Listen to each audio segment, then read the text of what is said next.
ছাগল চড়াতেন, যেটা নবীদের পেশা ছিল, দায়িত্ব ছিল, ওনারা ছাগল চড়াতেন শুরুর দিকে। তো লোকমান হাকিম তিনিও ছাগল চড়াতেন এবং তিনি দাস ছিলেন, মুক্ত জীবন তার ছিল না। তিনি একজন মনিবের আন্ডারে তার ছাগলগুলো মরুভূমিতে যেয়ে কি করতেন? চড়াতেন। মজার ব্যাপার হচ্ছে, সারা দুপুর, সারা বিকেল, সারা দিন ছাগল চড়িয়ে আসার পরে লোকমান যখন বাসায় ফিরে আসতো, তখন এলাকার লোকজন সবাই লোকমানের কাছে জড়ো হতো, আর উনি তাদেরকে তার প্রজ্ঞা, তার বিজ্ঞচিত কথাগুলো শেয়ার করতেন, শোনাতেন, এগুলো বলতেন। তো এগুলো দেখে লোকমানের মালিক অবাক, কিরে, আমার কাছে এলাকার কেউ আসে না, কিন্তু আমার দাস দেখতে কুৎসিত কালো, এই লোকমানের কাছে সবাই এসে ঘিরে থাকে, কি ওর কাছে কি পায়, কি আছে ওর কাছে? তো শ্রোতাদের কয়েকজনকে ডেকে বলল, ঘটনা কি? তোমরা সবাই লোকমান সন্ধ্যাবেলায় ফিরে আসলে তার পাশে জড়ো হও কেন, কি পাও? তো তারা বলল, আপনার দাস লোকমান, এটা সে সাধারণ কোনো মানুষ নয়, সে অসাধারণ মানুষ, সে এমন কথা বলে এগুলো শুনলে জীবন পাল্টে যায়। সুবহানাল্লাহ। মালিক বলে, ঘটনা কি? আমি ওর মালিক, কই কোনোদিন তো এরকম ওর সাথে কোনো কনভারসেশনে যাই নাই, কথা হয় নাই, আমি তো শুনি নাই, দেখি আজকে চেক করে দেখি কি ওর এত বিজ্ঞতা, এত জ্ঞান, এত প্রাজ্ঞতা কিসের, দেখি। তো আজকে সন্ধ্যাবেলায় ফিরছে, উনি বলতেছি, ইয়া লোকমান, ইযবাহ লানা শাতান, একটা ছাগল জবাই করো, ওয়া আখরিজ মিনহা আতিয়াবা মুদগাতাইন, এবার এই ছাগলের সবচেয়ে শ্রেষ্ঠ দুইটা অঙ্গ কেটে নিয়ে আসো, যাও। ফা আখরাজাল লিসানা ওয়াল কলব, লোকমান যে ছাগল জবাই করে ছাগলের জিহ্বাটা আর কলব, হার্ট, এই দুইটা কেটে নিয়ে আসছে, বলছে এই দুইটা শ্রেষ্ঠ। বলছে আচ্ছা ঠিক আছে। মালিক আবার বললো, ওয়াযবাহ লানা শাতান উখরা ইয়া লোকমান, যাও আরেকটা জবাই করো। ওয়া আখরিজ মিনহা আখবাসা মুদগাতাইন, এবার সবচেয়ে নিকৃষ্ট দুইটা অঙ্গ ছাগলের কেটে নিয়ে আসো, যাও দেখি। ফা আখরাজাল লিসানা ওয়াল কলব, সে আরেকটা ছাগল জবাই করে আবার জিহ্বা আর হার্ট, কলব কেটে নিয়ে আসছে, বলছে এই যে এটা সবচেয়ে নিকৃষ্ট। তো মালিক বলে, মা হাযা ইয়া লোকমান, মা লেখা ইয়া লোকমান, ঘটনা কি লোকমান? শ্রেষ্ঠ দুটো অঙ্গ কাটতে বললাম, জিব্বার কলিজা হৃদয় কেটে নিয়ে আসলাম, বললাম সবচেয়ে নিকৃষ্ট দুটো অঙ্গ কাটো, আবার জিব্বার এটা কেটে নিয়ে আসলাম। তো লোকমান বলতেছে, জিব্বা আর হৃদয় যদি শ্রেষ্ঠ হয়, কল্প যদি শ্রেষ্ঠ হয়, এর চেয়ে শ্রেষ্ঠ অঙ্গ আর হতে পারে না। আর জিব্বা আর কল্প যদি খারাপ হয়, মানুষের মুখ আর হৃদয় যদি খারাপ হয়, এর চেয়ে নিকৃষ্ট অঙ্গ আর হতে পারে না। সে তো অবাক, তাই তো? সে চিন্তা করে দেখে, তাই তো, এই মুখ দিয়ে মানুষ ভালো কথা বলে, সত্যের পায়গাম পৌঁছায়, মানুষের কল্যাণের জন্য ডাকে, জিকির করে, তাসবিহ পড়ে, কোরআন তেলাওয়াত করে, তখন তো এই জিহ্বা শ্রেষ্ঠ। আবার এই জিহ্বা দিয়ে যখন সে সমালোচনা করে, গীবত করে, শেখায়াত করে, অন্যকে গালি দেয়, কটু কথা বলে, তখন তো এই জিহ্বাটাই নিকৃষ্ট, ঠিক কিনা? আবার এই হৃদয় দিয়ে, এখানে সিনায় যখন আল্লাহর জিকির বসায়, এই হৃদয় দিয়ে মানুষের কল্যাণের কথা চিন্তা করে, সত্যের কথা চিন্তা করে, তখন তো এটা সবচেয়ে ভালো।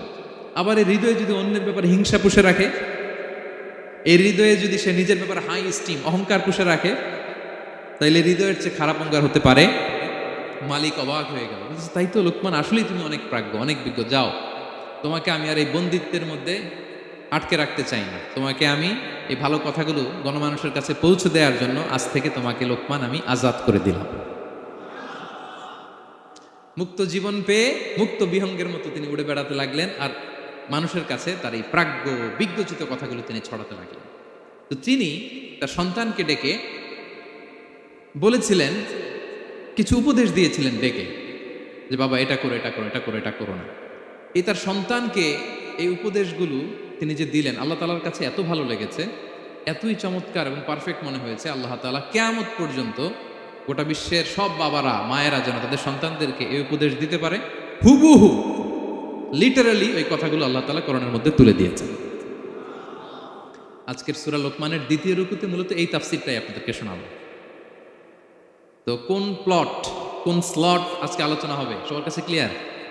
হ্যাঁ, আগ্রহ জাগছে, জানার ব্যাপারে আগ্রহ জাগছে? আচ্ছা, আসুন আমরা মহাবিশ্বের মহাগ্রন্থ আল কুরআন আল কারীম থেকে সরাসরি আলোচনা শুরু করি। আমরা আউযু বিল্লাহ দিয়ে শুরু করি, সবাই পড়ুন, আউযু বিল্লাহি মিনাশ শাইতানির রাজীম, বিসমিল্লাহির রহমানির রহিম। ولقد آتينا لقمان الحكمة أن اشكر لله ومن يشكر فإنما يشكر لنفسه ওমান কাফারা ফাইন্নাল্লাহা গনিয়্যুন হামিদ। সুবহানাল্লাহ পড়েন। আল্লাহ তাআলা বলছেন ওয়ালাকাদ আতাইনা লুকমানাল হিকমা, আমি লোকমানকে হিকমত দিয়েছি, প্রজ্ঞা দিয়েছি, আর বলেছি আনিশকুর লিল্লাহ, লোকমান আল্লাহ শুকরিয়া করো। ওমান ইয়াশকুর ফাইন্নামা ইয়াশকুরু লিনাফসি, যে আল্লাহ শুকরিয়া করে সে তার নিজের জন্যই করে, এটা নিজের জন্যই ভালো।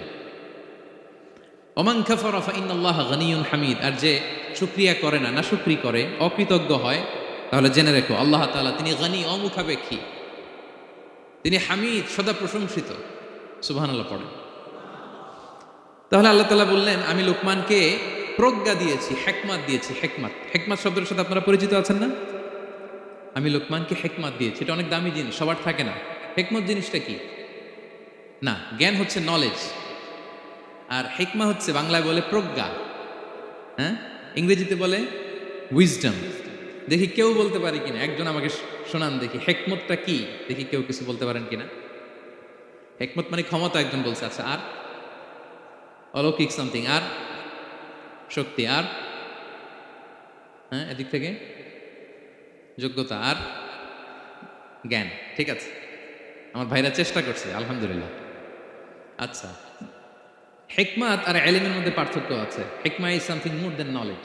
আজকে শিখে যান। ইলম মানে যেটা জ্ঞান বা নলেজ, নলেজের সাথে যখন কমন সেন্স যুক্ত হয় তখন এটা হিকমা হয়ে যায়। সুবহানাল্লাহ কইতে পারলেন না? নলেজ, নলেজ আর common sense, I repeat, knowledge আর কমন সেন্স ইকুয়াল টু হিকমা বা উইজডম। শুধু জ্ঞান থাকলেই হয় না, জ্ঞানটা কিভাবে আপনি অ্যাপ্রোচ করবেন, প্রচার করবেন, প্রেজেন্টেশন করবেন, উপস্থাপন করবেন, এটা জানার দরকার আছে না নাই? অনেকের অনেক জ্ঞান আছে কিন্তু কিভাবে বলতে হয়, কতটুকু বলতে হয় এটা জানে না, তাই না? তাহলে জ্ঞানকে কাজে লাগানোর যে মেকানিজম, যে কর্মকৌশল, এটার নাম হিকমা। আল্লাহ বলেছেন হিকমতের সাথে দাওয়াত দাও, উদউ ইলা সাবিলি রাব্বিকা বিল হিকমা, হিকমতের সাথে দাওয়াত দাও। নামাজ পড়া ফরজ, সবাই জানি না আমরা, এটারে বলে ইলম। কিন্তু নামাজটা কিভাবে পড়তে হয়, রুকু কেমনে দিতে হয়, সেজদা কেমনে করতে হয়, সালাম ফিরায় কিভাবে এটা এক্সিট করতে হয়, এই পুরো মেকানিজমটা জানার নাম হিকমা। তাহলে knowledge plus common sense equal to হিকমা। জ্ঞান আর কমন সেন্স একসাথে যদি হয় এটা উইজডম বা প্রজ্ঞা হিসেবে রিফ্লেক্ট করে। বুঝতে পারছেন? আল্লাহ বললেন আমি লোকমানকে প্রজ্ঞা দিয়েছি। হ্যাঁ, ওমাই ইউতাল হিকমাতা ফাকাদ উতিয়া খায়রান কাসীরা, আর যাকে আমি প্রজ্ঞা দিয়েছি তাকে আমি অনেক কিছু দিয়েছি। সুবহানাল্লাহ পড়ে। আল্লাহ তাআলা যেন আমাদেরকে প্রজ্ঞা দিয়ে ধন্য করে, আমরাও যেন হিকমতের অধিকারী হতে পারি। আল্লাহ তুমি তৌফিক দান করো। তাই জন্য আল্লাহ বললেন ওয়ালাকাদ আতাইনা লুকমানাল হিকমাতা আনিশকুর লিল্লাহ ওয়া মান ইয়াশকুর ফাইন্নামা ইয়াশকুরু লিনাফসি। আমি লোকমানকে হিকমা দিয়েছি মানে প্রজ্ঞা দিয়েছি, আর বলেছি আমি আল্লাহর শুকরিয়া করো। যে শুকরিয়া করে সে তার নিজের জন্যই করে, যে কুফরি করে, অকৃতজ্ঞ হয়, জেনে রেখো আমি আল্লাহ গনিয়ুন হামিদ, আমি গনি, অমুখাপেক্ষী, হামিদ, সব প্রশংসিত। আল্লাহ লোকমানকে বললেন আনিশকুর লিল্লাহ, আল্লাহর জন্য শুকরিয়া করো। শুকরিয়া যে করে সে তার নিজের জন্যই করে, এখানে আল্লাহর কিছু হয় না। নাকি আমরা শুকরিয়া করলে আল্লাহর ক্ষমতা 1 ইঞ্চি বেড়ে যায়? আমরা গোটা বিশ্বের সবাই সিজদায় পড়ে থাকলে আল্লাহর ক্ষমতা একটু বেড়ে যাবে না? পারবে? আর আমরা সবাই যদি সবচাইতে পাপী হয়ে যাই আল্লাহর ক্ষমতা কমে যাবে না? কমবে? তাহলে লাভ লস আল্লাহর কিছু নাই, লাভ লস সব কাদের? আওয়াজ করে সবাই বলুন, লাভ লস কাদের? শুকরিয়া করলে আমাদের লাভ। লা ইন শাকারতুম লা আযীদান্নাকুম ওয়া লা ইন কাফারতুম ইন্না আযাবি লাশাদীদ। আল্লাহ বলেন যদি তোমরা শুকরিয়া করো নেয়ামত বাড়িয়ে দেব, আর যদি কুফরি করো জেনে রেখো আমার আযাব, আমার পানিশমেন্ট, আমার শাস্তি বড় কড়া। আমি আল্লাহ সব সময় ধরি না, ধরলে ছাড়ি না। ঠিক কি না? ধরে ধরে ধরে না, ধরলে আল্লাহ ছাড়ে না। শুকরিয়া করলে তিনি বাড়াতে থাকে, দিতেই থাকে। শুকরিয়া করবেন তো পাবেন, নিয়ামতে শুকরিয়া করবেন তো পাবেন, করবেন তো পাবেন। তো শুকরিয়া করলে আমাদের লাভ, আমাদের লাভ।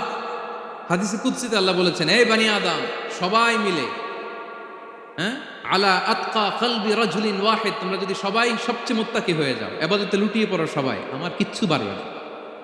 আর তোমরা সবাই যদি আফজারি কলবি রাজুল ওয়াহিদ, সবচেয়ে নিকৃষ্ট আত্মার মানুষ হও, পাপাচারে ডুবে যাও, আমি আল্লাহর ক্ষমতার 1 ইঞ্চিও কমবে না। তাহলে শুকরিয়া করলে কাদের লাভ? সেটাই আল্লাহ বললেন, শুকরিয়া করলে তোমাদের লাভ। ওমান কাফারা ফা ইন্নাল্লাহা গানিয়্যুন হামিদ। তিনি অমুখাপেক্ষী, অমুখাপেক্ষী, তিনি কারো কাছে ঠেকা না, কিন্তু আমরা তার কাছে ঠেকা, ঠিক কিনা? আমরা বিপদে পড়লে কার কাছে চাই? আল্লাহ কারো কাছে চায়? আমাদের ফরিয়াদ আমরা কার কাছে জানাই? আল্লাহর কি কারো কাছে ফরিয়াদ জানানো লাগে? তিনি গানিয়্যুন হামিদ, অমুখাপেক্ষী, কারো প্রতি তিনি মুখাপেক্ষী নয়। গোটা বিশ্ব তার কাছে প্রার্থনা করে, গোটা বিশ্ব মুখ থুবড়ে তার কাছে পড়ে থাকে, গোটা বিশ্ব লুটিয়ে পড়ে সিজদায় পড়ে তার কাছে রোনাজরি করে, কিন্তু তিনি কারো কাছে কিছু চেতে হয় না। তিনি গানিয়্যুন হামিদ। এরপর আল্লাহ তাআলা সেদিন লোকমান আলাইহিস সালাম সন্তানকে কি উপদেশ দিলেন এরপরের আয়াত থেকে শুরু করলেন। আল্লাহ তাআলা বললেন, ওয়া ইয ক্বালা লুকমানু লিবনিহি ওয়া হুয়া ইয়াইদুহু ইয়া বুনাইয়া লা তুশরিক বিল্লাহ ইন্নাশ শিরকা লাযুলমুন আযীম। আল্লাহ বললেন, স্মরণ করুন সে সময়ের কথা যখন লোকমান তার সন্তানকে বলেছিল, কি অবস্থায়? ওয়া হুয়া ইয়াইদুহু, ওয়াজ করতেছিল, ছেলেকে নাসিহাত করতেছিল, কাউন্সেলিং করতেছিল। ফ্যামিলিতে এটা খুব জরুরি, নাসিহা করা, একে অপরকে উপদেশ দেয়া। কারণ আর দ্বীনু আন নাসিহা, দিন মানেই কল্যাণ কামনা করা, দিন মানেই অন্যকে কি দেয়া? উপদেশ দেয়া, নাসিহা দেয়া। এটার জন্য আমরা দেই। এই জন্য ফ্যামিলি কাউন্সেলিংটা জরুরি। নিজেই হুট করে সব সিদ্ধান্ত নেবেন না। আপনার স্ত্রীর সাথে পরামর্শ করুন, আপনার সন্তানদের সাথে পরামর্শ করুন। দেখেন সাইয়েদনা ইব্রাহিম আলাইহিস সালাম, তিনি স্বপ্নে দেখলেন তিনি ইসমাইলকে জবাই করতেছে। এটা দেখেই ডিরেক্টলি জবাই করতে উদ্যত হলেন না, তিনি ছেলেকে বললেন, ফানজুর মাযা তারা ইন্নী রাআইতু ফিল মানামি আন্নী আযবাহুক। ইসমাঈল, আমি স্বপ্নে দেখেছি যে আমি তোমাকে কি করছি? জবাই করছি। ফানজুর মাযা তারা, what's your opinion about it, what do you think about it. এবার বলো তোমার অপিনিয়ন কি, তুমি কি ভাবছো? আমি দেখেছি তোমাকে জবাই করছি, তোমার অপিনিয়ন বলো। দেখেন, যেমন বাবা তেমন ছেলে, বাপ কা বেটা সিপাহী কা ঘোড়া কুছ না হতো থোড়া থোড়া, সুবহানাল্লাহ বিহামদি। যেমন বাবা তেমন ছেলে। ছেলে বলে, ইয়া আবাতি ফাআল মা তুমার, বাবা আপনি যা দেখেছেন তাই করেন। সাতাজিদুনি ইনশাআল্লাহু মিনাস সাবিরিন, আপনি অচিরে আমাকে ধৈর্যশীলদের অন্তর্ভুক্ত পাবেন। আল্লাহু আকবার। বাবা আপনি ভয় পাবেন না, বিচলিত হবেন না, আমার কারণে আপনি আল্লাহর কাছে লজ্জিত হবেন না। আপনি যেমনটি দেখেছেন তেমনটি করুন, ভয় পাবেন না, অচিরেই আপনি আমাকে ধৈর্যশীলদের অন্তর্ভুক্ত পাবেন। যেমন বাবা তেমন ছেলে, ঠিক তেমন রেসপন্স, ঠিক তেমন উত্তর। সাথে সাথে বললেন, বাবা আপনি ভয় পাবেন না, করুন। তো দেখেন, আল্লাহর নবী ইব্রাহিম আলাইহিস সালাম স্বপ্নে যেটা দেখেছেন আল্লাহর পক্ষ থেকে এসেছে, চাইলেই তো ছুরি চালাতে পারতেন, চালিয়েছেন? কি করছেন? পরামর্শ করেছেন, কাউন্সেলিং করেছেন। ফ্যামিলি কাউন্সেলিংটা খুবই জরুরি। This is the first and foremost reminder tonight. আজকের তাফসীর থেকে প্রথম রিমাইন্ডার এটা, যে বাসায় আমরা কাউন্সেলিং করব, বড় কোনো সিদ্ধান্ত নিতে গেলে পরামর্শ করব, যেমনটি নবী আলাইহিস সালাম ওনারা করেছেন, ঠিক কিনা? তাহলে সাইয়েদনা লোকমান আলাইহিস সালাম ছেলেকে উপদেশ দিচ্ছেন, আর উপদেশের ভাষা হতে হবে কোমল। দেখেন এখানে আল্লাহ তাআলা যেটা ব্যবহার করেছেন, ইয়া বুনাইয়া, যারা আরবি জানেন, বুনাইয়া শব্দটা কিন্তু সাধারণ শব্দ না। হ্যাঁ, ইবনুন থেকে বুনাই মানে খুব আদর করে ছোট্ট বাচ্চাকে আমরা যেটা ডাকি, ও আমার কলিজার টুকরা সন্তান, ও আমার সোনামণি, হ্যাঁ, ও আমার ছোট্টমণি, ও আমার বাজান, হ্যাঁ, ও আমার আব্বু। আর কি বলেন ছেলেমেয়েদেরকে আপনি? সায়া। কি এটার মানে কি? হ্যাঁ, ইংরেজিতে বললে ডার্লিং। আর ঠিক আছে, ডার্লিং কিন্তু সবাইরে বলা যায়, মানে যাকে আপনি লাভ করেন, ভালোবাসেন, আপনার ছেলেকে ডার্লিং বলতে পারেন, মেয়েকে বলতে পারেন, আপনার ওয়াইফকে বলতে পারেন, অন্য আবার অন্যান্য নারীদেরকে বলা যাবে না, স্ত্রী পর্যন্ত, হ্যাঁ, কাছের যারা, এদেরকে। তো মালয়েশিয়ান ভাষা তো আমি জানি না, মালয়েশিয়াতে যেটা বলে ওইটা দিয়ে ডাকবেন, খুব সোহাগ দিয়ে, আদর দিয়ে। কারণ নাসিহাতের ভাষা খুব কোমল হতে হয়। যে নাসিহাত হৃদয়ে নিংড়ানো মমতা দিয়ে বেরোয়, ওই নাসিহাত অন্যের হৃদয়ে যেয়ে টাচ করে। কথা বুঝতে পেরেছেন? যেটা হৃদয় নিংড়ানো ভালোবাসা থেকে বেরোয় নাসিহাত, সেটা আপনার ছেলের হৃদয়ে যে টাচ করবে, ক্লিক করবে। আর যদি রেগে মেগে আগুন হয়ে ওরে ধরেন, নামাজ পড়লি না কেন, এটা করলি কেন, এমনটা হইলো কেন, ও শুনবে? শুনবে না, বিগড়ে যাবে। দেখেন সাইয়েদনা মূসা আলাইহিস সালাম এবং সাইয়েদনা হারুন আলাইহিস সালাম দুজন মিলে যখন ফেরাউনকে দাওয়াত দিতে যাবেন, আল্লাহ বললেন, মুসা তোমার মেজাজ কিন্তু গরম, এই গরম মেজাজ নিয়ে ফেরাউনের দাওয়াত দিলে হবে? রব্বুল আলামিন বললেন, মুসা তোমার মেজাজ বড্ড গরম, কিন্তু তোমার জিহ্বাটা দিয়েছি আমি নরম, এই নরম জিহ্বা দিয়ে ফেরাউনের দরবারে যেয়ে যখন দাঁড়াবা, ফাকুলা লাহু কাওলান লাইয়িনান লাআল্লাহু ইয়াতাযাক্কারু আও ইয়াখশা। সুবহানাল্লাহ পড়েন। ফাকুলা লাহু কাওলান লাইয়িনা, সফট ল্যাঙ্গুয়েজ ইউজ করবা, কোমল ভাষায় দাওয়াত দিবা, নরম ভাষায় সফট করে কোমল করে ভদ্র করে ফেরাউনের কাছে প্রেজেন্টেশন দিবা। হতে পারে তোমার এই সুন্দর প্রেজেন্টেশনের কারণে ফেরাউন দাওয়াত কবুল করে নিতে পারে।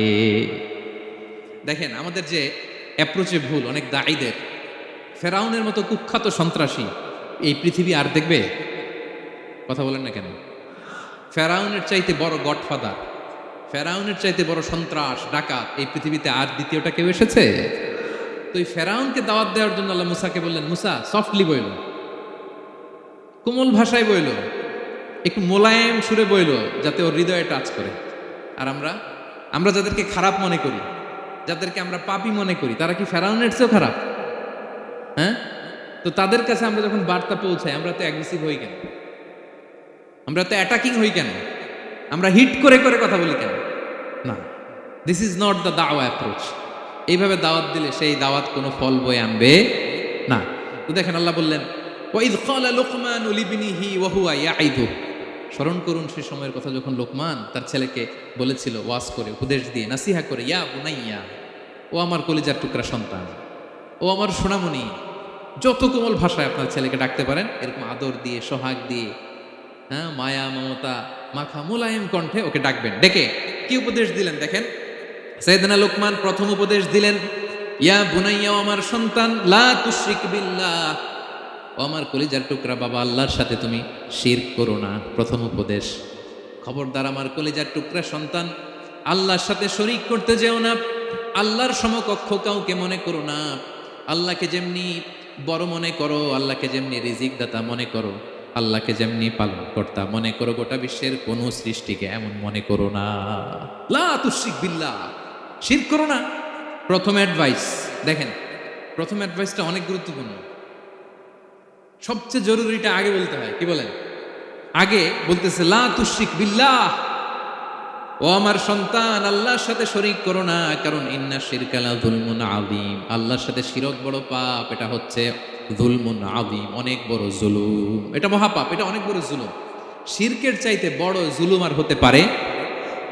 শিরকের চাইতে বড় জুলুম আর হতে পারে? কারণ এই জুলুম আপনি সৃষ্টি হয়ে করতেছেন কার প্রতি? বুঝে থাকলে উত্তর দেন। এই জুলুম আপনি সৃষ্টি হয়ে কার প্রতি করতেছেন? আল্লাহর প্রতি। জুলুম কারে বলে দেখি, কে বলতে পারে? অত্যাচার আর মানুষের হক নষ্ট করা। মাশাআল্লাহ, অনেক চমৎকার, এটা জুলুম।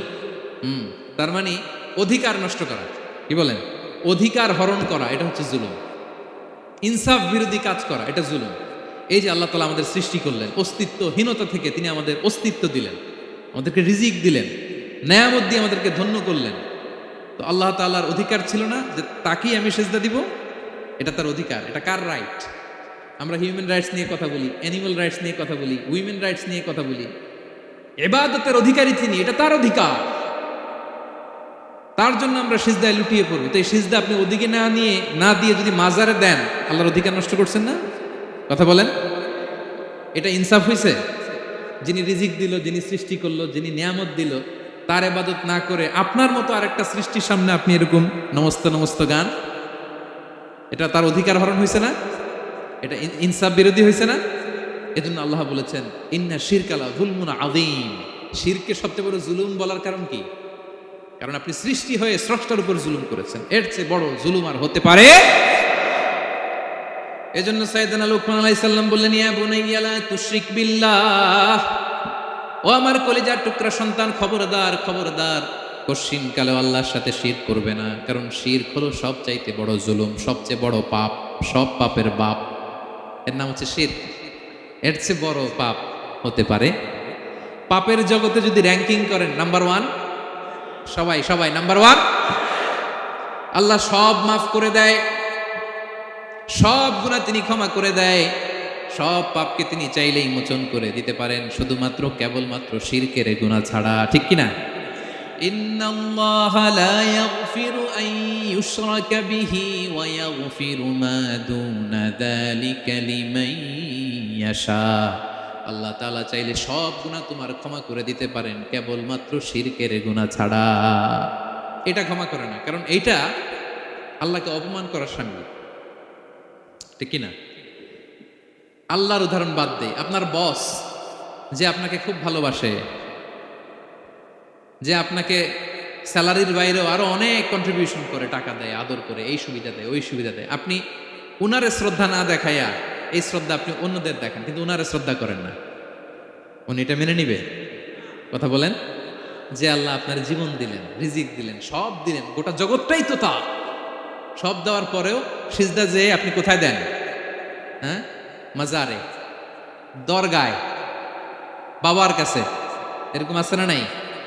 হ্যাঁ, আমাদের এখানে কেউ নাই। হ্যাঁ, দেশে গেলে এরকম মাজারে যে মানত টানত করেন নাকি? হ্যাঁ, মানত করেন? মাজারে সেজদা দেওয়া যাবে? চাইতে হবে একটা সত্তার কাছে, চিল্লায় বলুন তো তিনি কে?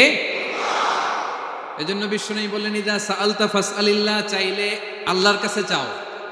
ওয়া ইযা ইসতাআনতা ফাসতাইন বিল্লাহ, সাহায্য যদি চেতে হয় একজনের কাছে চাইবা, চিল্লায় বলেন তিনি কে?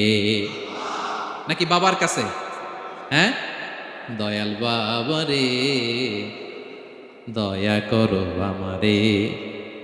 আপনার বাবার যখন ডায়রিয়া হয় উনি চায় কার কাছে? আপনার বাবা যখন বিপদে পড়ে কাঁদে কার কাছে? এই জন্য আমরা চাবো কার কাছে? দয়াল আল্লাহ রে দয়া করো আমারে। এটা বলতে হবে, ঠিক কিনা? বলেন সবাই, দয়াল আল্লাহ রে দয়া করো আমারে। এজন্য এই জিনিসটা সাইয়েদনা লোকমান আলাইহিস সালাম প্রথমে ফোকাস করলেন, বললেন লা তুশরিক বিল্লাহ, ও আমার কলিজার টুকরা সন্তান, আল্লাহর সাথে শিরক করো না, খবরদার আল্লাহর সাথে কাউকে সমকক্ষ মনে করবা না, কারণ ইন্না শিরকা লাযুলমুন আযীম, শিরিক হলো সবচাইতে বড় পাপ, মহা জুলুম। এই জুলুম আল্লাহর প্রতি করা হয়।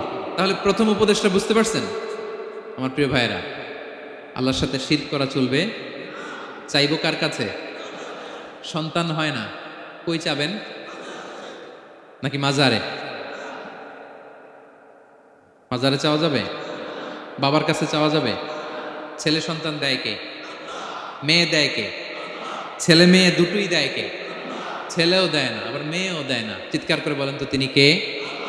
আমরা তার কাছে চাইব। সব পরিস্থিতিতে আমরা একজনের কাছে চাইব, তিনি কে?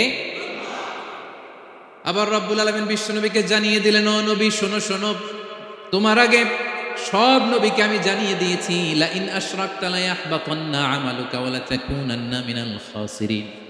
তুমি যদি আল্লাহর সাথে কাউকে শিরক করে ফেলো, তোমার সব আমলগুলো বাতিল হয়ে যাবে, কিয়ামতের ময়দানে তুমি হবা খাসিরিন, ক্ষতিগ্রস্ত, কিছুই থাকবে না। কিয়ামতের ময়দানে তুমি হবা হাই হাই কোম্পানির ম্যানেজার।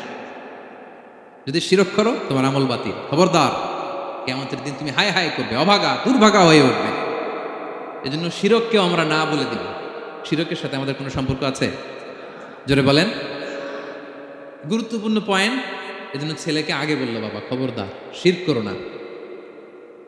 আবার হাদিসে কুদসিতে রব্বুল আলামিন বলেন, গোলাম কিয়ামতের কঠিন ময়দানে গোটা জমিন পরিমাণ গুনার বোঝা নিয়ে যদি তুমি আমি আল্লাহর দরবারে হাজির হয়ে যাও, আর ওই গুনার বোঝার মধ্যে যদি শিরকের গুনাহ না থাকে, আমি আল্লাহ গোটা জমিন পরিমাণ ক্ষমার বস্তা নিয়ে তোমার কাছে হাজির হয়ে যাব। কথাটার ওজন দেখছেন? জমিন পরিমাণ গুনাহ নিয়ে আসছো আমার কাছে কিয়ামতের দিন। ওই গুনার মধ্যে অনেক ধরনের গুনাহ, নামাজ পড়ো নাই, রোজা রাখো নাই, এই করছো সেই করছো, কিন্তু এই গুনার বিশাল পৃথিবী পরিমাণ গুনার বোঝার মধ্যে শিরকের গুনাহ নেই। তাহলে আমি আল্লাহ এই দুনিয়া পরিমাণ ক্ষমার বোঝা নিয়ে তোমার কাছে চলে আসবো। শিরক করা যাবে? তাহলে প্রথম উপদেশ দিলেন, হে আমার কলিজার টুকরা সন্তান, শিরক করো না, শিরক করো না। আমার ভাইয়েরা, আমার কলিজার টুকরা ক্লাঙের ভাইয়েরা, সন্তানদেরকে এই শিরকের ব্যাপারে, শিরকের ভয়াবহতার ব্যাপারে আপনাকে জানাতে হবে। It's your duty. আপনি শুধু বাবা হইলেই চলবে না, আপনার ছেলে মেয়ে কোন পথে চলবে এটা আপনাকে ঠিক করে দিতে হবে। ওরা এখন ছোট ছোট থেকে যদি এই তাকওয়ার সফটওয়্যারকে ইনস্টল করে দেন, ওই সফটওয়্যার দিয়ে তার জীবন চলবে, ঠিক কিনা? হ্যাঁ, ওরা যখন ছোট থাকে কাদা মাটির মতো থাকে। কাদার মাটিকে যেমন ডিজাইন করতে মনে চায় করা যায় না? একই কাদা মাটি দিয়ে বল বানানো যায়, ঘর বানানো যায়, পুতুল বানানো যায়, ওই এটা বানানো যায়, অনেক কিছু বানানো যায়। কিন্তু এটা যখন শুকিয়ে শক্ত হয়ে যায় আর কিছু করা যায়? হ্যাঁ, আমাদের আঞ্চলিক ভাষায় বলে কাঁচা না নোয়ালে বাস পাকলে করে। ছোটবেলা থেকেই now this is the high time ওদেরকে এডুকেট করার, এখন মোক্ষম সময়। এটা আপনার রেসপন্সিবিলিটি বাবা হিসেবে করতেই হবে। নতুন প্রজন্মকে আমাদের বাঁচাতেই হবে, ঠিক কি না? মানুষের পেট থেকে বেরোলেই কেউ মানুষ হয় না। গরুর পেট থেকে যেটা বেরোয় এটা গরু, ছাগলের পেট থেকে বেরোলেই ছাগল হয়ে যায়, হাতির পেট থেকে বেরোলেই হাতি হয়ে যায়। কিন্তু মানুষের পেট থেকে একটা কিছু বেরোলেই ওটা মানুষ হয়, ওটার মানুষ বানাতে হয়। কি করতে হয়? মানুষ বানাতে হয়। গরুকে কেউ কোনোদিন বলে না তুই গরুর মতন গরু হ। ছাগলরে কেউ কোনোদিন কইছে যে তুই ছাগলের মতো ছাগল হ। কিন্তু এই মানুষকেই বলা হয় তুমি মানুষের মতো মানুষ হও, মানুষের মতো মানুষ হও। মানুষের মতো মানুষের বড্ড অভাব, ঠিক কিনা? তো আমাদের ছেলেমেয়েরা মানুষের মতো মানুষ হোক, আমরা চাই কি চাই না? এই উপদেশগুলো আমাদের দিতে হবে, ওদেরকে জানাতে হবে। ছোট্ট মানুষ অনেক কিছুই বুঝে না, ওদেরকে কোনটা সত্যবাদিতা, কোনটা ন্যায়পরায়ণতা, কোনটা আমানতদারিতা, কোনটা চুরি ধরে ধরে বোঝাতে হয়। আমাদের ছোট্ট সোনামণিরা দেখবেন ছোটবেলায় ওই ছোট অবস্থায় যারা থাকে, ছোট স্কুলে যায়, স্কুলে যে আরেকজনের পেন্সিল ব্যাগে করে নিয়ে আসে দেখবেন। মানে ওরে দিচ্ছেন আপনি ব্লু কালারের, ওর এটা ভালো লাগে নাই, ওর ভালো লাগছে পিঙ্ক কালারের একটা, তো আরেকজনের পিঙ্ক কালারের পেন্সিল ব্যাগে করে নিয়ে আসছে, রাবার নিয়ে আসছে। ও খারাপ মনে আনে নাই, কারণ ও জানে না, ও ভাবছে যেটা সুন্দর লাগে ওইটাই মনে হয় আমার। কিন্তু অন্যের জিনিস যে না বলে নিয়ে আসলে এটাকে চুরি বলে, ওইটা জানেই না। তো এগুলো ওদেরকে জানানোর শিখানোর দরকার আছে না নাই? দায়িত্বটা কার? বাবা মায়ের। আমার প্রিয় ভাইয়েরা, সন্তানদেরকে যেন আমরা গাইড করি, ইনস্ট্রাক্ট করি, আমরা যেন ওদেরকে শিখাই কোনটা সত্য কোনটা মিথ্যা। এখন তো এই যে সোশ্যাল মিডিয়ার যুগ, এটা ছাড়া খেতেই চায় না, তাই না? ঘুমাতেই চায় না। সে কি দেখে এটা আপনার জানতে হবে। সে কোথায় যায়, সে কার সাথে মেশে, সে কোন সাইটগুলো ব্রাউজ করে, এটা বাবা হিসেবে জানার দরকার আছে না নাই? প্যারেন্টিং কন্ট্রোলের একটা ব্যবস্থাপনা আছে, আপনি কন্ট্রোল করে দিতে পারবেন। আপনি সাইন করে দিবেন ইউটিউবে আপনার জিমেল দিয়ে, ও কি দেখে আপনি সব চেক করতে পারবেন হিস্ট্রিতে। যুগ যেমন, ওই যুগের মেডিসিনও তেমন, ওইভাবে আপনাকে নিয়ন্ত্রণ করতে হবে। কারণ এই যুগে আমাদের তরুণ শিশু কিশোররা এত এত চ্যালেঞ্জের সম্মুখীন হচ্ছে যেটা আগে কখনো হয় নাই। The world is changing so fast, it's very difficult to handle our teenagers. ওদের প্রশ্ন শুনলে আপনি অবাক হয়ে যাবেন। আমি উত্তর দিতে পারি না মাঝে মাঝে, আমার ছোট মেয়ের অনেক প্রশ্নের উত্তর দিতে পারি না, মানে পারি, ও মানতে চায় না, আরবিও করে, এমন এমন কথা বলে যেগুলো আমরা 10-15 বছর বয়সেও শিখি নাই। আজকে 5-6 বছরের ছোট বাচ্চা ছেলে মেয়ে আপনাকে এমন প্রশ্ন করবে আপনি অবাক হয়ে যাবেন। এই জন্য ছোটবেলা থেকেই ওদের মন মস্তিষ্কের ভেতরে এই ইসলামের শিক্ষাটা ঢুকাই দিতে হবে। আমার ভাইয়েরা, ইসলাম সেটাই চায়। যে এইমাত্র জন্মগ্রহণ করছে যে বাচ্চাটা, নবজাতক, নিউ বর্ন বেবি, ওর আমল নামা শুরু হয়েছে? সবাই বলেন, এইমাত্র ভূমিষ্ঠ একটা বাচ্চার আমল নামা শুরু হয়েছে। তারপরে ইসলাম বলে ওর কানের সামনে আল্লাহু আকবার, আল্লাহু আকবার বলে আল্লাহর নামটা ঢুকিয়ে দাও। এখনো আমল নামা শুরু হয় নাই, এখনো ভালো খারাপের কিছুই হয় নাই, তারপরও আল্লাহ বলে দুনিয়াতে আসার সাথে সাথে আজান দিয়ে ইসলামের কথাটা কানের ভেতরে ঢুকায়া দাও। আমাদের দায়িত্ব হচ্ছে ওদেরকে এডুকেট করা। 1 নাম্বার উপদেশ তিনি দিলেন, লা তুশরিক বিল্লাহ, শিরক করো না, শিরক মহাপাপ। এই পয়েন্টটা বুঝতে পারছেন সবাই? উনি বেসিকলি ওনার সন্তানকে 9টা উপদেশ দিয়েছিলেন। কয়টা? সবাই বলুন, 9টা। এরপর আল্লাহ তাআলা আরেকটা এক্সট্রা উপদেশ দিয়ে দিয়েছেন, 9 আর 1 মিলে তিলকা আশারাতুন কামিলা, একেবারে ফাইনাল, 10টা হয়ে গেছে, পরিপূর্ণ। তো শিরকের ব্যাপারে সতর্ক করার সাথে সাথে আল্লাহ তাআলা নিজ থেকে একটা উপদেশ দিলেন। আল্লাহ তাআলা কি বললেন? রব্বুল আলামিন বললেন, ওয়াসাইনাল ইনসানা বিওয়ালিদাইহি হামালাতহু উম্মুহু ওয়াহানান আলা ওয়াহান ওয়া ফিসালুহু ফি আমাইনি আনিশকুর লি ওয়া লিওয়ালিদাইকা ইলাইয়াল মাসির। সুবহানাল্লাহ পড়ো। আল্লাহ বললেন, ওয়াসাইনাল ইনসানা বিওয়ালিদাইহি, শিরকের কথা যখন লোকমান সন্তানকে জানালো, এবার আমি আল্লাহ পৃথিবীর মানুষগুলোরে জানিয়ে দিলাম, খবরদার এ খবরদার, মা বাবার সাথে কখনো খারাপ আচরণ করো না। ওয়াসাইনাল ইনসান, মানুষকে আমি ওসিয়ত করলাম, রেকমেন্ড করলাম, ভার্ডিক্ট জারি করে দিলাম, বিওয়ালিদাই, মা বাবার ব্যাপারে তাদের সাথে সদাচরণ করবে, মা বাবার সাথে খারাপ আচরণ করা যাবে। জান্নাতে একটা দরজা আছে, নাম আল আব, বাবা, আর একটা আল উম, মা। যারা বাবা মার সাথে ভালো আচরণ করছে তারা ওইটা দিয়ে ঢুকবে। সুবহানাল্লাহ পড়ে। এক লোক বললে, ইয়া রাসূলুল্লাহ, আমার মাকে কাঁধে করে কাবার চারদিকে ঘুরিয়েছি, তাওয়াফ করিয়েছি, প্রচন্ড রোদের মধ্যে আমার মাকে কাঁধে করে কাবার চারদিকে লাব্বাইক লাব্বাইক বলে অনেকবার ঘুরিয়েছি।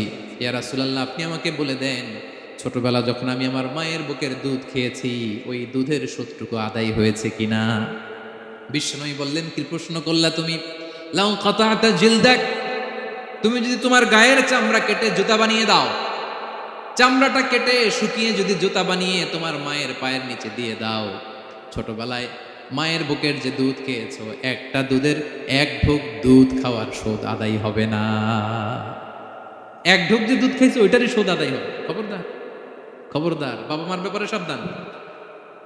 বিশেষ করে মায়ের সাথে দুজনের কথাই আল্লাহ প্রথমে বললেন, এরপরে বললেন বিশেষ করে মায়ের সাথে, কারণ হামালাতহু উম্মুহু, বাবা তোমারে পেটে ধরে নাই, পেটে ধরেছে কে? ওয়াহানান আলা ওয়াহান, 10 মাস 10 দিন বোঝার পরের বোঝা, যন্ত্রণার পরে যন্ত্রণা বাবা সহ্য করে নাই, করেছে কে? এত বড় একটা পেট হয়ে গেছিল, জানেন তো? হ্যাঁ, আল্লাহ। এই পেটটা নিয়ে বারবার কিচেনে যাওয়া লাগছে, এটা নিয়ে টয়লেট করে, এটা নিয়ে গোসল করে, ঘুমাতে পারে না, শুইলে উঠতে পারে না, উঠলে বসতে পারে না।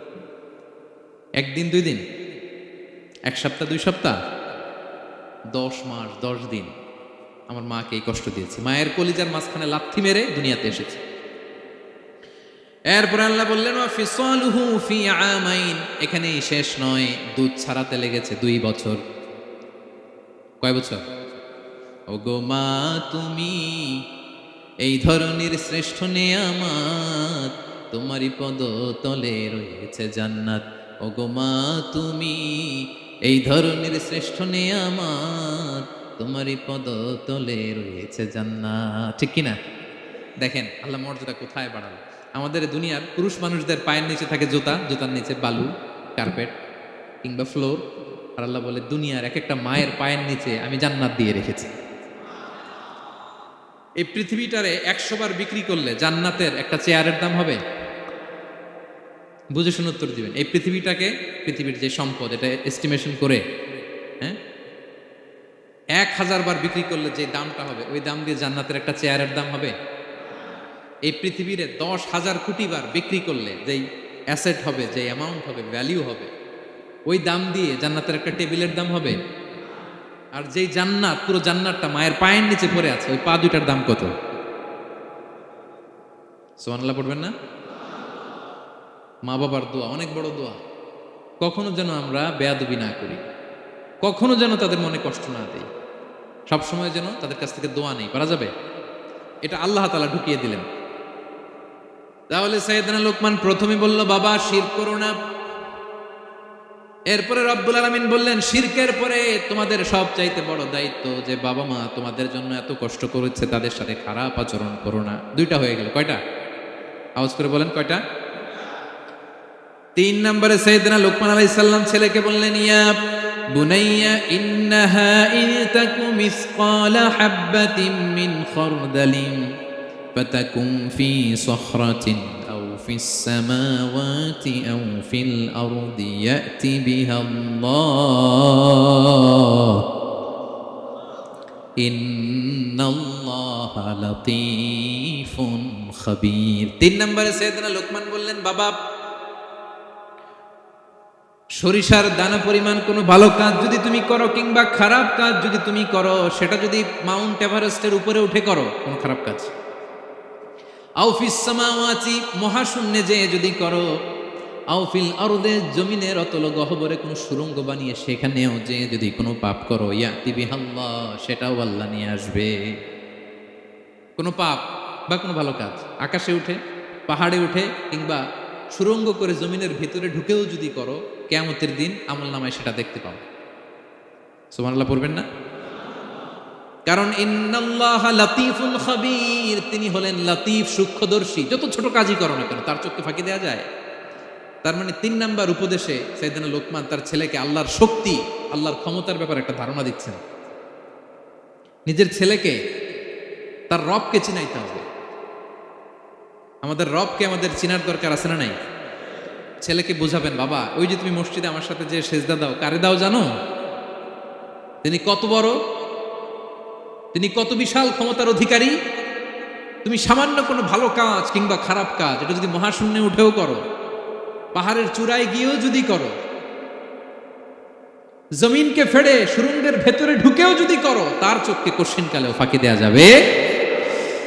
তার মানে 3 নম্বরে আল্লাহর ধারণার ব্যাপারে, শক্তির ব্যাপারে, ক্ষমতার ব্যাপারে, আল্লাহ তাআলার অথরিটির ব্যাপারে, ক্যাপাসিটির ব্যাপারে একটা স্বচ্ছ ধারণা দিয়ে দিল। তুমি জানো নাকি কোন রবের ইবাদত তুমি করো? গোটা দুনিয়ার সবার চোখকে ফাঁকি দেয়া গেল, আল্লাহর চোখকে কশিনকালেও ফাঁকি দেয়া যায় না।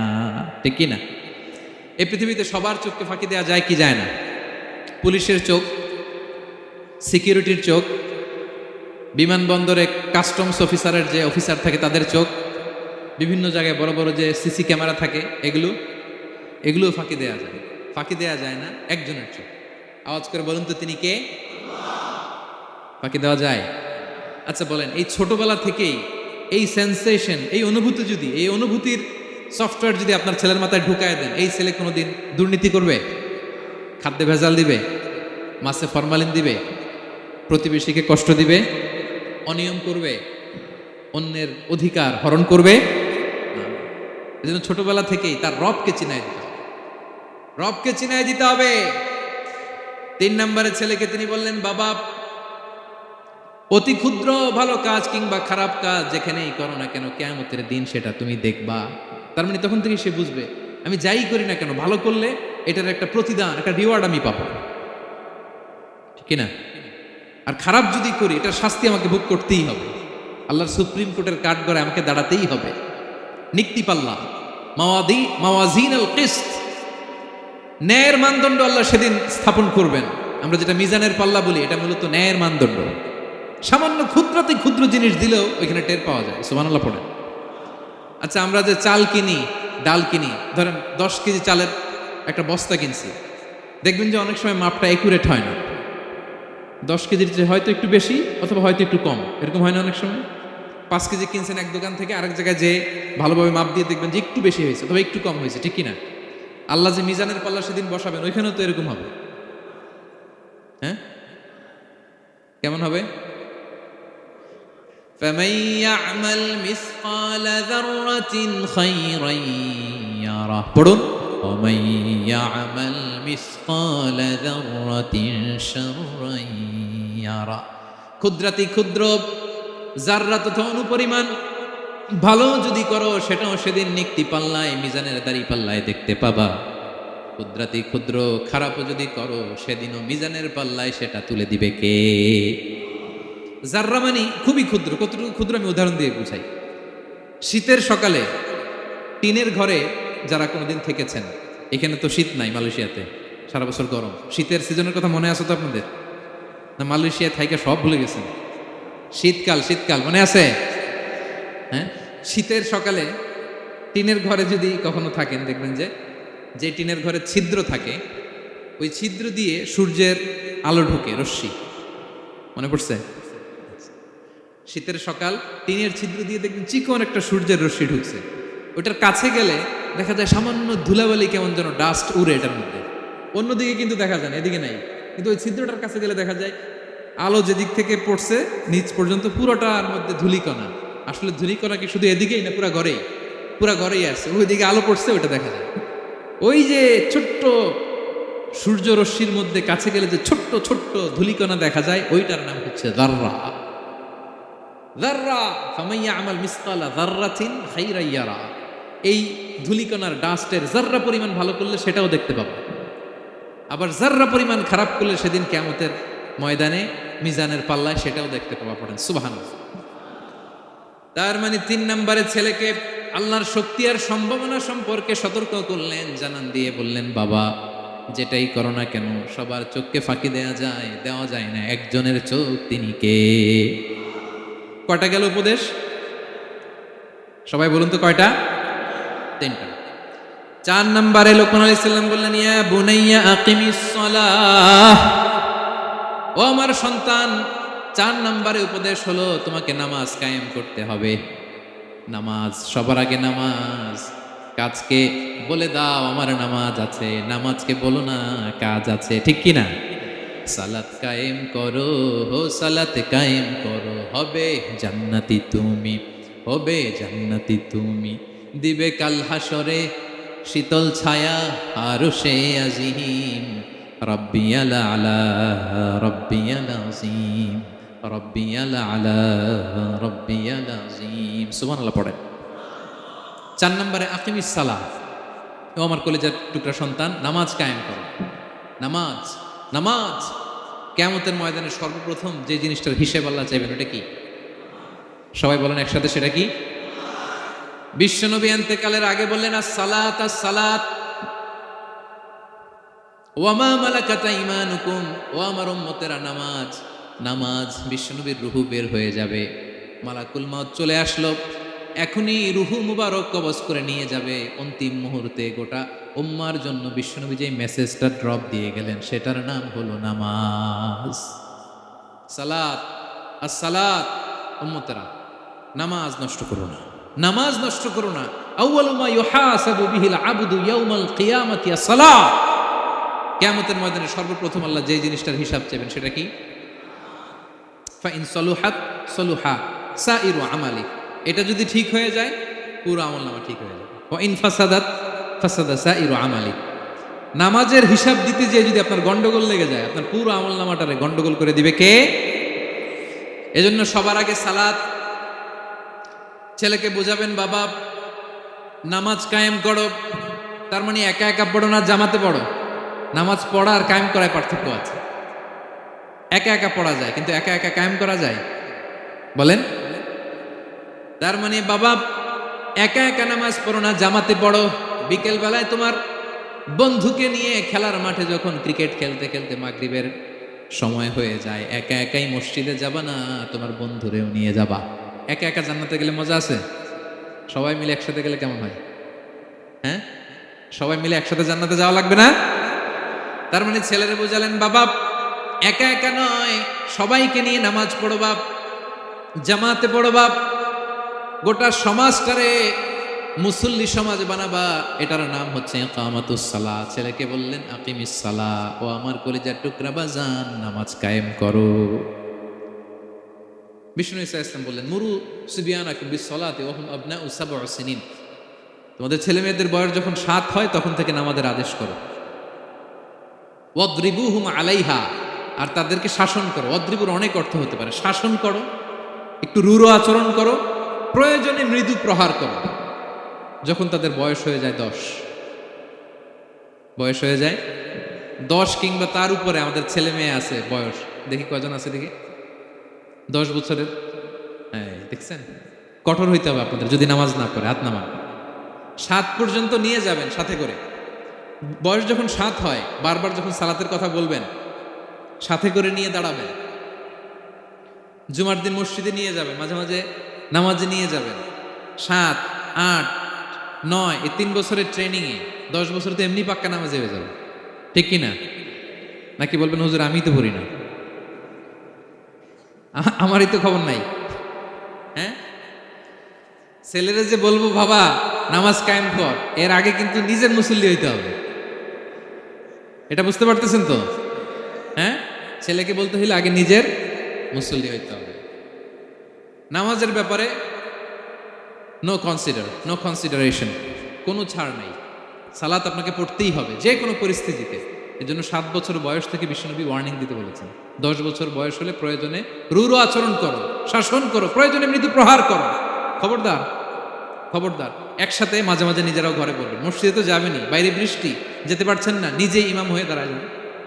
আপনার ছেলে 2 জন আপনার পিছনে দাঁড়াবে, আপনার স্ত্রী আর মেয়েরা তার পরের কাতারে দাঁড়াবে। হ্যাঁ, নারী পুরুষ একই কাতারে দাঁড়াতে পারে না। অথবা আপনার ছেলেটার ইমাম বানায় দেন, ও নামাজ পড়াইতেছে, আপনারা পড়তেছেন, ভালো লাগবে না? A family that prays together stays together, ইংরেজিতে একটা কথা বলি, a family that prays together stays together. যে ফ্যামিলি একসাথে নামাজ পড়ে, এই ফ্যামিলি একসাথে টিকে থাকে শান্তিতে অনেক দিন, ঠিক কিনা? এজন্য ঘরে মাঝে মাঝে জামাতে নামাজ পড়বেন, ঘরটারে বরকত দিয়ে পূর্ণ করে দিবে কে? এজন্য সাইয়েদনা লুকমান বললেন, আকিমিস সালাহ, আমার কলিজার টুকরা সন্তান, নামাজ নষ্ট করো না, নামাজ নষ্ট করো না। অনেক ফ্যামিলি আছে, অনেক ফ্যামিলি নিজেও নামাজি, ছেলে মেয়েদেরকেও নামাজের কথা বলে, পড়ায়, জোহর পড়তে দেয়, আসর পড়তে দেয়, মাগরিব পড়তে দেয়, এশা পড়তে দেয়, ফজর পড়তে দেয় না। ফজর নিয়ে টেনশন নাই, কেন? বলতেছে ঘুমায় হুজুর। কি করে? আমার কলিজার টুকরা সন্তান ঘুমায় হুজুর, কাঁচা ঘুম কেমনে ভাঙ্গাই? আচ্ছা, ফজরের সময় যদি আপনাদের কন্ডোমিনিয়ামে আগুন লাগে কি করবেন? ফজরের সময় লাগছে আগুন, আরেকটু ঘুমাক, কাঁচা ঘুম, হ্যাঁ বলবেন কথা বুঝে নাই বোধহয়। যেই বাবা মারা মনে করে সকালে কিভাবে ডাকি, উঠতে চায় না হুজুর, কাঁচা ঘুম, কষ্ট হয়ে যায়, ফজরের সময় যদি আগুন লেগে যায় আপনার ঘরে কি করবেন? আরেকটু ঘুমাক, কাঁচা ঘুম। দুনিয়ার আগুন থেকে নিজের সন্তানকে বাঁচানোর জন্য যেমনি ডেকে উঠান, দুনিয়ার আগুন থেকে রক্ষা করার জন্য যেমনি ডাকেন, উঠায় নিয়ে আসেন, জাহান্নামের কঠিন আগুন থেকে বাঁচানোর জন্য ফজরের সময়ও ডাকার দরকার আছে না নাই? দুনিয়ার আগুনের চেয়ে কমপক্ষে 70 গুণ বেশি তেজওয়ালা। হ্যাঁ, বিষ্ণু বলেন, নারুকুম তুকিদুন, যে আগুন দিয়ে কিচেনে রান্না করো, জাহান্নামের আগুন কিন্তু এই আগুন নয়। জাহান্নামের আগুন দুনিয়ার আগুনের চাইতে কমপক্ষে 70 গুণ বেশি তেজওয়ালা। তাহলে ফজরের সময় ডাকবেন তো ছেলে মেয়েকে, হ্যাঁ, নিজেও পড়বেন, ছেলে মেয়েদেরকেও ডাকবেন। আকিমিস সালাহ। 4 নম্বরে বললেন, বাবা নামাজ কায়েম করো, নামাজ ছেড়ে দিও না। 5 নম্বরে বললেন, ওয়া'মুর বিল মা'রুফ, ভালো কাজের আদেশ করো। 6 নম্বরে বললেন, ওয়ানহা আনিল মুনকার, খারাপ কাজ থেকে নিষেধ করো। দেখেন কি বাবা ছিল সাইয়েদনা লোকমান। ছেলেরা বললেন, নামাজ পড়ার পরে বললেন, ওয়া'মুর বিল মা'রুফ, ভালো কাজের আদেশ করবা, ভালো কাজের আদেশ করো। ওয়ানহা আনিল মুনকার, মন্দ কাজ থেকে নিষেধ করো। আমরা অনেকে নিজেরাই ভালো করি, নিজেরাই ভালো কাজ করি, অন্যদেরকে বলি না, এরকম আছে না নাই? সমাজে পাপ হলে, অন্যায় হলে আমরা কথা বলতে চাই না, এরকম আছে না নাই? নিজেই নামাজ পড়বে, চোখ বন্ধ করে তাসবিহ পড়তে থাকে, কিন্তু মুসলিম উম্মার উপর কারবালা হয়ে যাচ্ছে, তার কোনো টেন নাই, এরকম আছে না নাই? গোটা বিশ্বে মুসলমানদের উপর দিয়ে কি যাচ্ছে, সমাজে কি চলছে তার কোনো আন্দাজ নাই, খোঁজ খবর নাই, শুধু নিজেই জিকির করে, এরকম আছে না নাই?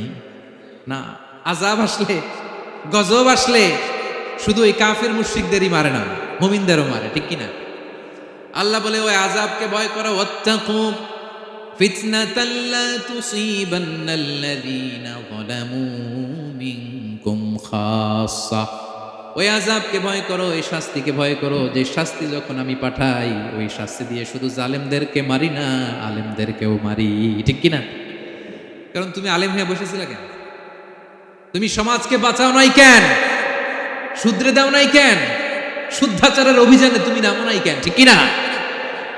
তুমি একা একা জিকির করে তোমার আল্লাহর ওলি হতে বলছে কে? গোটা সমাজকে তোমার বাঁচাতে হবে।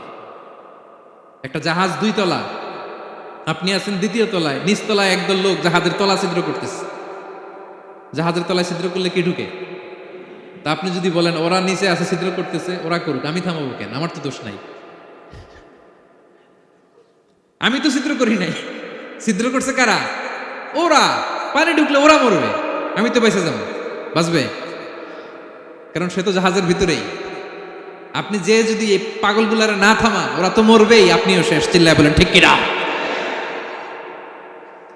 এজন্য সমাজে যখন পাপ হয়, অন্যায় হয়, দেখা মাত্রই আপনাকে থামাতে হবে। তা না হলে এই পাপের কারণে, অন্যায়ের কারণে আযাব আর গজব যখন আসবে, পাপীরাই মরবে না, আপনিও মরবেন, ঠিক কিনা?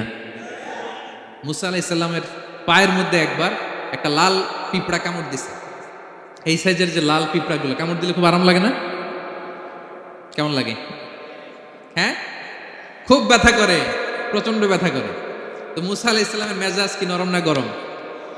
খুব তাড়াতাড়ি রেগে যেতেন। এক এক নবীর এক এক অ্যাট্রিবিউটস ছিল, হ্যাঁ, এক এক বৈশিষ্ট্য ছিল। উনি অনেক রেগে যেতেন। উনি থাপ্পড় মেরে একবার ফেরাউনের বাবুর্চিকে দুনিয়া থেকে শেষ, এক থাপ্পড়, এত শক্তি। সেই বুখারীতে এসেছে মালাকুল মাউতকে মারছিলেন একটা। ওই যে ছোটবেলা থেকে মারার অভ্যাস, ছোটবেলায় কার গালে দিছিল জানে না বোধহয়? ফেরাউন। অন্যায় দেখলেই ছোটবেলায় ফেরাউনের গালে দিছে একটা, বড় হয়ে ফেরাউনের বাবুর্চির একটা, এরপরে মালাকুল মাউতকেও একটা। এর কারণ মালাকুল মাউত আবার মালাকুল মাউতের মতো আসেনি, মানুষের আকৃতিতে এসেছিল। তো পারমিশন না নিয়ে ঢুকছে। উনি ভাবছে এমনি মানুষ, কিরে পারমিশন নিলি না কেন? তো মুসা আলাইহিস সালামের পায়ের মধ্যে লাল পোকা, লাল পিঁপড়া কামড় দিছে, প্রচন্ড ব্যথা পাইতেছে আর ডলতেছে আর রেগে গেছে। রেগে তাকে দেখে দিকে লাল পিঁপড়ার বাসা, যে পা দিয়ে ডোলে সবগুলোর মেরে ফেলছে। তো ঘটনাটা ছিল মুসা আলাইহিস সালাম আল্লাহকে জিজ্ঞেস করছিলেন, এই ঘটনাটা আল্লাহ কেন ঘটাইছে। আল্লাহকে জিজ্ঞেস করছিলেন, আল্লাহ আযাব যখন কোনো এলাকায় পাঠান তখন তো শুধু জালিমরাই মরে না, ভালো লোকগুলাও তো মারা যায়, তো এই আযাবে ভালো লোকগুলা কেন মরে? আল্লাহ উত্তর দেয়নি, এই ঘটনা ঘটাই দিচ্ছে। পিঁপড়া যখন কামড় দিছে রেগে সবগুলো মেরে ফেলছে। আল্লাহ বলে, মুসা কামড় দিছিল কয়টা? কয় আল্লাহ একটা। তো ওগুলার মারলা কেন? অ্যাকশনে যখন যায় এত কিছু দেখে অ্যাকশন নেওয়া যায় না। এজন্য আল্লাহ বলেন, ওয়াত্তাকু ফিতনাতাল লা তুসিবান্নাল্লাযীনা যালামু মিনকুম খাসসা। ওই ফিতনাকে মানে ওই আযাবকে ভয় করো, যে আযাব যখন আসবে শুধু খারাপ লোকগুলার উপরে আসবে না, ভালো লোকগুলাও বাঁচতে পারবে। কারণ ভালো মানুষরা আশেপাশের লোকদেরকে ভালো বানায় নাই কেন? একা নামাজ পড়েছো কেন? নামাজের দাওয়াত দাও নাই কেন? নিজে হালাল খাইছো, সমাজটারে হালাল দিয়ে বিনির্মাণ করো নাই কেন? এজন্য আযাব আসলে শুধু জালেমদের উপরে আসে না, আলেমদের উপরে আসে, খবরদার।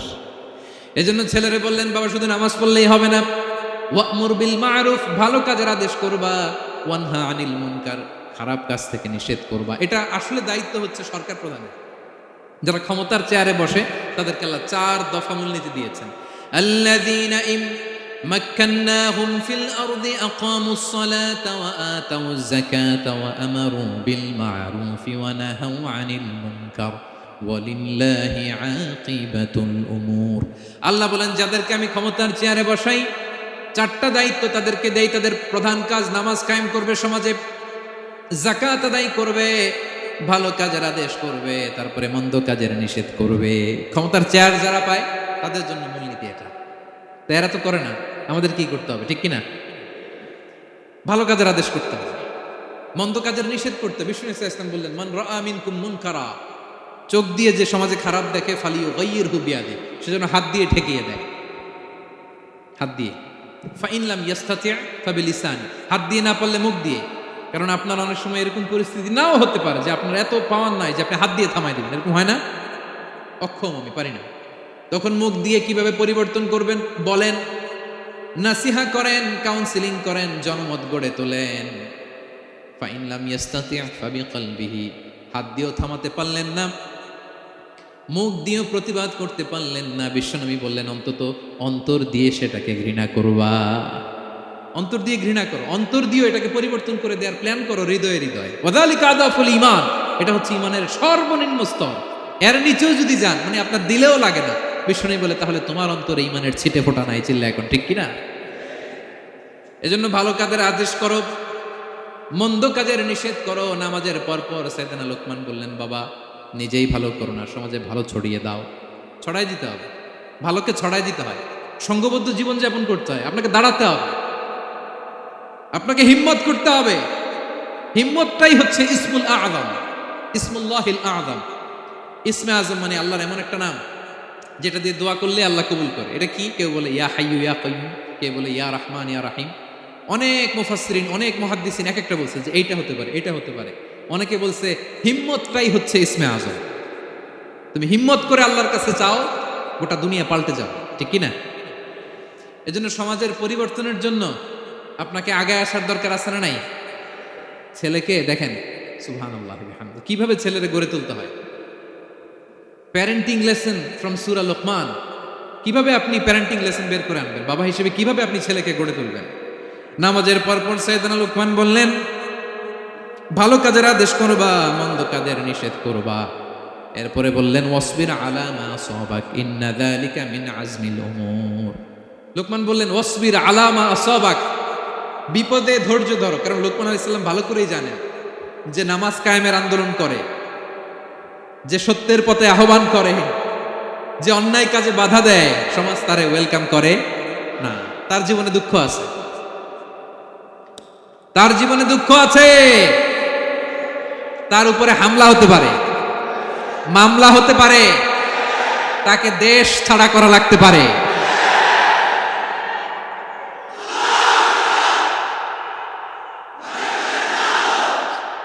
ওয়াসবির আলা মা আসাবাক, বাবা খুব ভালো করেই জানে বিপদ নেমে আসতে পারে। যে নামাজ কায়েমের আন্দোলন করে, যে সৎ কাজের আদেশ করে, অসৎ কাজে বাধা দেয়, তাকে থামানোর জন্য, তার অগ্রযাত্রাকে রুখে দেওয়ার জন্য, তার রাস্তাকে ব্লক করার জন্য যুগে যুগে সমাজে সমাজে আছে না নাই? আচ্ছা, ঘাবড়ে গেলে চলবে না। এই পথ এটা ফুলসজ্জার কোনো পথ নয়, এটা কণ্টকাকীর্ণ। এখানে প্রতি পদে পদে কাটা, এটা জেনেই আমরা এই পথে এসেছি, ঠিক কিনা? এজন্য আমাদেরকে রুখে দেয়া যাবে না। আমরা সত্যের কথা বলেই যাব, আমরা অন্যায় দেখলে প্রতিবাদ করেই যাব। প্রতিবাদ করবেন, দাঁড়াবেন। আপনি দাঁড়ালেই দেখবেন পরিস্থিতি অন্যরকম হয়ে গেছে। দাঁড়ান না যে আপনি অন্যায় করতেছে, আপনি দাঁড়ান না কেন? অপরাধ করতেছে, আপনি থামান না কেন? আপনার বোনের বয়সী একটা মেয়েকে টিস করতেছে কিছু ছেলেরা, আপনি দাঁড়ান না কেন? ওদের 10 জনের চেয়ে আপনার শক্তি অনেক বড়। সত্যের যে শক্তি আছে, মিথ্যা তার সামনে মুখ থুবড়ে পড়ে। আপনি দাঁড়ান, আপনি জিজ্ঞেস করেন এরকম করতেছো কেন, টিস করতেছো কেন? আপনি ওখানে জনমত গড়বেন। আপনি দাঁড়ালে আরো 10 জন দাঁড়াবে, ঠিক কিনা? দাঁড়াতে আপনাকে সাহস করে দাঁড়াতে হবে। সালাত কায়েমের আন্দোলন যারা করে, সৎ কাজের আদেশ যারা দেয়, মন্দ কাজ থেকে নিষেধ যারা করে, তাদের জীবনে পরীক্ষা আছে না নাই? এজন্য সাইয়েদনা লোকমান বললেন, বাবা যেই নসিহত তোমাকে দিচ্ছি এটা পালন করলে বিপদ আসবে, কিন্তু ঘাবড়ে যেও না, আতঙ্কিত হয়েও না। ওয়াসবির আলা মা আসাবাক, বিপদে ধৈর্য ধরো, ধৈর্য ধারণ করতে হবে। সবর, সবর নিয়ে কোথায় যেন আলোচনা করেছিলাম যে সবর এটা এমন একটা গাছ যে গাছের চারিদিকে থাকে কাটা, কিন্তু ফলটা বড় মিষ্টি। সবর বাংলা জানেন তো কি? ধৈর্য। ধৈর্য এমন একটা গাছ যে গাছের চারিদিকে কাটা, কিন্তু ফলটা মিষ্টি, সুস্বাদু। এই সুস্বাদু ফল খেতে হলে এই কাটাগুলো সহ্য করতে হবে। ধৈর্য। ছোট্ট ছেলে মেয়েদেরকে ননির পুতুল করে গড়ে তুলবেন না, খবরদার। ওদেরকে কষ্ট সহিষ্ণু করে গড়ে তুলবেন। আপনি থাকতেই কষ্ট করা শিখান, তার জীবনটা স্মুথ হবে, তার ক্যারিয়ারটা ব্রাইট হবে, তার ভবিষ্যৎটা সুন্দর হবে। ছেলেমেয়েরা কিছু চাইলেই সাথে সাথে দিবেন।